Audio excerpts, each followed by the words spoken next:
Get going. Good morning, everyone. It is Monday, May 12th, 2025, and this is your Muckboots in the Capitol Small Farm Legislative Update for Oregon. My name is Alice Morrison. I'm the co-executive director of Friends of Family Farmers, and I'm in charge of our policy work.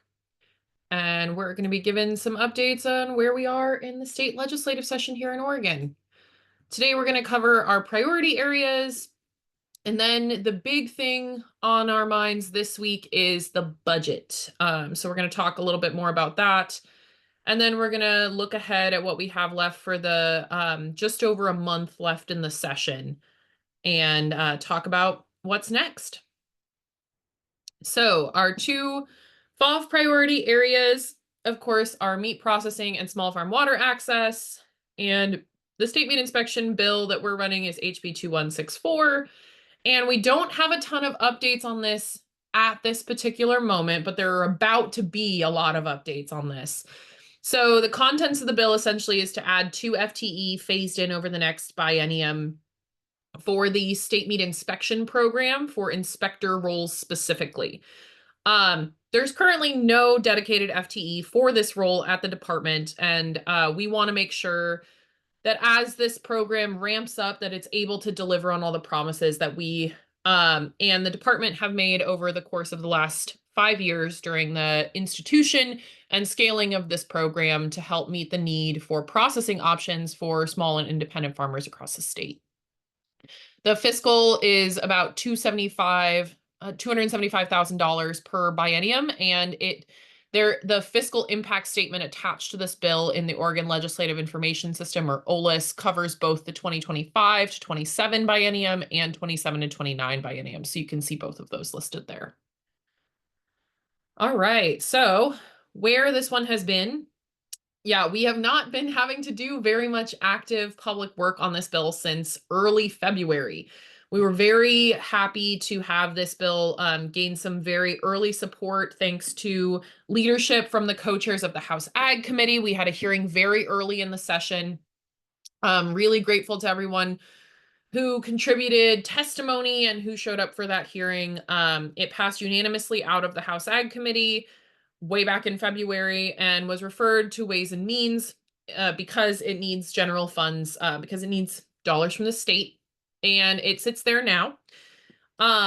It has been identified as a priority for the House Ag co-chairs in its reference to Ways and Means. Thank you so much to Reps Owens and Helm for putting this bill as a priority for the committee. There is a lot of competition for funding this year, especially as uncertainty at the federal level, puts out some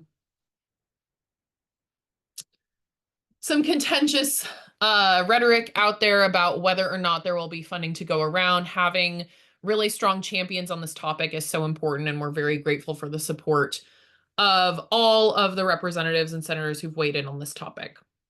And yes, look out for Ways, and they're coming.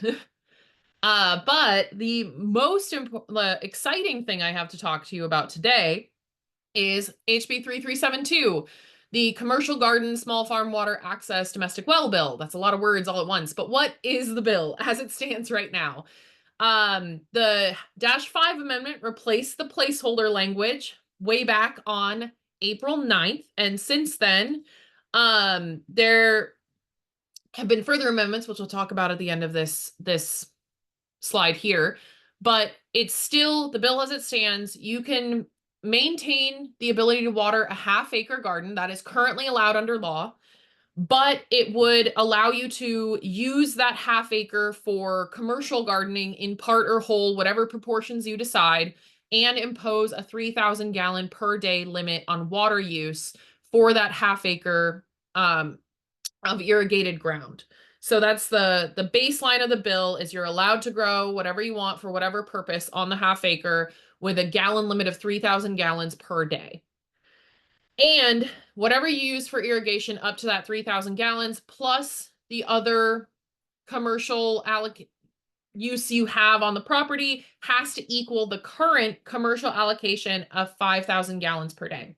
Because right now, under the law, you can use 5,000 gallons per day from your domestic well for any single commercial or industrial purpose. It does not currently allow for irrigation. So in this bill, we would be allowing up to 3,000 gallons of irrigation within that up to 5,000 gallons of commercial use. So we're guaranteeing not to add to overall usage by keeping everything within that current allocation. It is important to note that cannabis is excluded as an eligible crop, even if you are a licensed grower. So this is something that was important to our sponsor and something that there was a lot of discussion about at the hearing on Thursday last week in the Senate.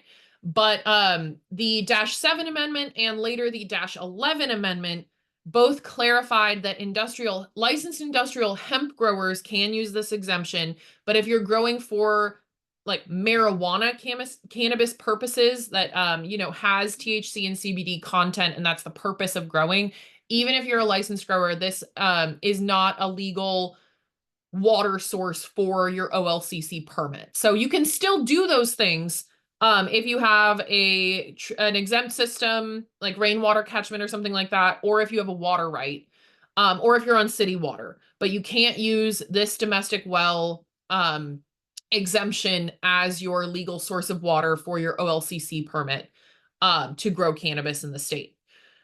And there was a new carve out introduced in the hearing last Thursday that would make this exemption or the changes that we're proposing. It's not really a new exemption, it's just a change to the current exemptions. You would not be allowed to use this in the lower Umatilla Basin groundwater management area until after January of 2028.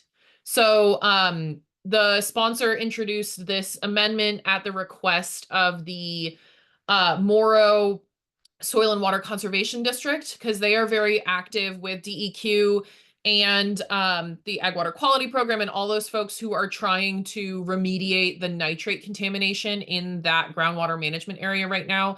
And they asked that they not have any new factors introduced in the short term so that they can determine whether or not their remediation strategies are working. That sounds good to us and also sounded good to our sponsors. So the Lubguama, as it is affectionately known, is excluded from this new usage until a sunset in January of 2028. So that is just a temporary hold so that they can make sure that they have the guardrails in place to make this work for their particular groundwater area. Okay, so what has happened so far with this bill? There was the first hearing conducted on April 7th in the House Ag Committee. The work session was conducted on April 9th in the House Ag Committee. It passed out of that committee on April 9th and passed a floor vote the week after that. It was assigned to the Senate Committee on Natural Resources and Wildfire. It had a first committee hearing in the Senate Natural Resources Committee on April 29th. They ran out of time to get to all testimony, and so testimony was carried over to May 8th last week, where they also had, it was scheduled as a public hearing and possible work session. They did end up adopting the -11 amendment. That's the one that I just spoke about, clarifying the industrial hemp as well as excluding the Lubguama until the sunset period expires. And that amendment was adopted and the bill was passed unanimously out of the Senate Natural Resources Committee on May 8th during the work session. So we are incredibly excited that we have passed out of our Senate committee. Thank you so much to the leadership of Representatives Hellman Owens, who were also present throughout the entire Senate committee, even though they did not get the opportunity to speak in the second hearing. But they were on hand to answer questions and make sure that this bill was represented accurately and that everybody had an opportunity to get their questions answered.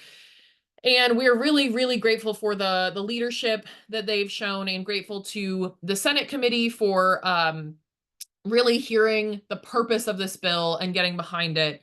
And that means that this bill has passed another hurdle and is on the right way. And moving forward, this bill only has to have 3 more steps. So it does have to have a Senate floor vote. That will likely happen later this week. It's not on the schedule yet, because at this point in the session, they are required to read all bills out loud in their entirety. So that causes some backups, but they are getting through the readings. They have to do first, second, and third reading before the vote can occur. And that will probably happen later this week. Watch out. We are hoping to have that vote completed by the end of this week. And then it will have to return to the House for a concurrence vote. That's because the Dash 11 amendment that we just spoke about that clarifies the hemp versus marijuana thing and also excludes the Libguama until the end of that sunset. That was passed in the Senate committee, so it has to go back to the House for a floor vote so that they concur with the addition of that amendment. So it has to have a Senate floor vote and then a House floor vote for concurrence, and then it can go to the governor. So the governor then, in Oregon, we don't have a pocket veto. She can either sign the bill or leave it unsigned, and it will take effect 90 days after passage, I think is the time frame there. And this bill does not have an emergency clause on it, so it would take effect January 1st of 2026. So these are the only steps left. There will not be any additional public hearings or opportunities for public input because we've already had both of our committees, and that's amazing. And we will be working with our sponsors and proponents of this idea to make sure that all the Senate and House members have all the information that they need to make their vote on this. We will be helping to spread the word about the concurrence vote. So if you are a big supporter of this, you've been involved in the campaign, and we need you to reach out via email or phone call to your legislator, there's a possibility we might ask you to raise your voice, but there won't be any more public calls to action on this bill because we've gotten through all of those hurdles already, which is amazing, and we're very excited. So yeah, we can take a moment and be really, really grateful for the passage of HB 3372 out of its Senate committee. That's a huge accomplishment, and we are well on our way. So these are the last steps before the bill will become law. Woo! Okay. So the big thing that we want to talk about today is budget progress. So we are on the precipice of a pretty big budget deadline right now. Right now, for the entire session leading up to this point, there have been a couple of budget forecasts, but nothing has been set in stone at this time. On Wednesday, May 14th, the final budget forecast of the session will come out, and that budget forecast is what the legislature is going to use to base their budget reconciliation bill and the balancing of the state budget on. So the numbers that come out on Wednesday are going to be really important, because if they are bleak, then programs that are deemed non-essential or extra or new could be slashed or cut or not given any funding. But if the budget forecast is robust, then more funding could be available for things that we think are important.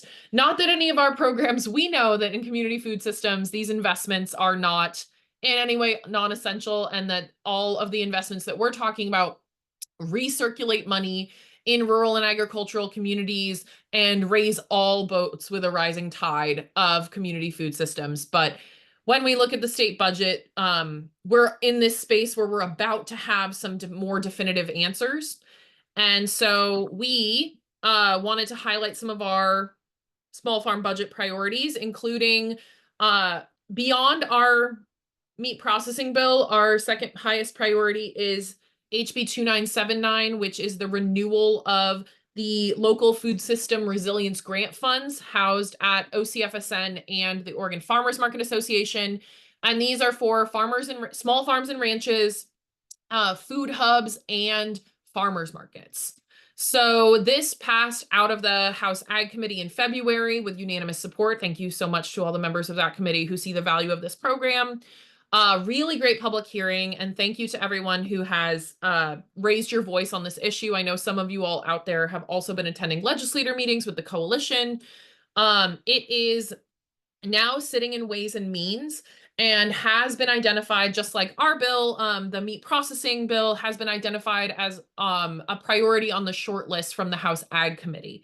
And that is really, really helpful because they sent a list a mile long down to Ways and Means, and there are so many things that need funding this session that having that vote of confidence that this is a worthwhile program that will make an impact and is useful and popular and ready to go is really important. So it is now sitting in Ways and Means, and it could either be assigned to a Ways and Means subcommittee, rather, probably the Natural Resources Subcommittee, or and if it's assigned to a subcommittee, that means that there's a chance that the actual bill will pass and the funding will come through the actual passage of the bill. Otherwise, it could just get wrapped up in the budget reconciliation process, which is kind of a black box at the legislature, but it comes out with what we call the Christmas tree bill, very late in session. And that is kind of a catch-all for all the things that general funds need to go to, but there's a little bit of balancing out that happens there. So we are still hopeful that because this is a priority for the House Ag Committee and because we've been able to organize so effectively with the other groups involved and all of the farms, ranches, food hubs, and farmers markets that really depend on this type of funding to make really needed infrastructure investments to weather climate related and extreme weather disasters that are ongoing. We are really hopeful that this bill itself will be assigned to the Natural Resources Subcommittee and be able to pass out of Ways and Means. So that could still happen. And yes, thank you to everyone who submitted testimony during the roadshow period. These are the budget priorities that are listed in our budget letter. So we circulated a sign-on over the last, since Wednesday of last week to today. I know it was a tight turnaround, but we wanted to highlight the most important things that we have heard the most from our base are the most needed and that are crucial to maintaining our service levels and accessibility in the local food system, including the state meat inspection program, 2979, the food systems resilience grant funds, food for all, which has been narrowed to only for children under the age of 6 and under, I think, double up food bucks, farm to school, and the Oregon Ag Heritage Program. These are our top priorities according to the feedback from our base and that our farmers have told us are the most important to move forward with. So our budget letter is releasing later today to legislators. Woohoo! Thank you to the 140 organizations and food and farm businesses who signed on to the budget letter. We are sending it out today. Having your signatures and logos on that letter makes it a really big impact, and we're so grateful that you all took the time to read through and really make the case for small farms as a good investment in Oregon. So we will be sending that out to legislators to let them know that it's a long letter that makes the case for the investments in small farms and highlights these policies specifically as why we feel how we feel we will get to that small farm future by investing in our community food systems, our infrastructure, and the farmers that make our communities resilient to all kinds of external forces. So we're really grateful to everyone who took the time to read that and to sign on. It's going out there today. All right, so for the rest of the session, today is May 12th. The session is chugging right along. We've already passed our second chamber work session scheduling deadline. So if you were following a bill that has not been scheduled for a work session at this time, that bill is now dead. If it's in a policy committee, if it's in rules or revenue committees, it's different. There's always a way around, apparently. But as I said, May 14th, this Wednesday, is the revenue forecast. That is a big day where some hard decisions are going to start being made. May 23rd is also a big day, the end of next week, when all second chamber committee votes have to be completed. So that is all the work sessions that got on the calendar by Friday, May 9th have to be completed by May 23rd. Again, this is only for policy committees. Ways and Means and Rules and Revenue have slightly different agendas and timelines, but they are all subject to the sine die. So the sine die is the end of the session, and everything has to be wrapped up by sine die. They are still telling us that they're targeting June 18th as the end of the session, but constitutionally, everything has to be done by June 29th. So nothing can occur past June 29th. That is the end all be all. So that they're still shooting for June 18th. So we're going to see between now and June 18th, we're going to see all of that movement in Ways and Means, all of that movement through policy committees, and the emergence and hopeful passage of all agency budgets and the budget reconciliation bill. It's going to be pretty frenetic between now and the end of the month. So yeah, this is what we have to look forward to. We are in the home stretch of the session. That is all I have for you. So if we could stop the recording and then we can take questions and discussion.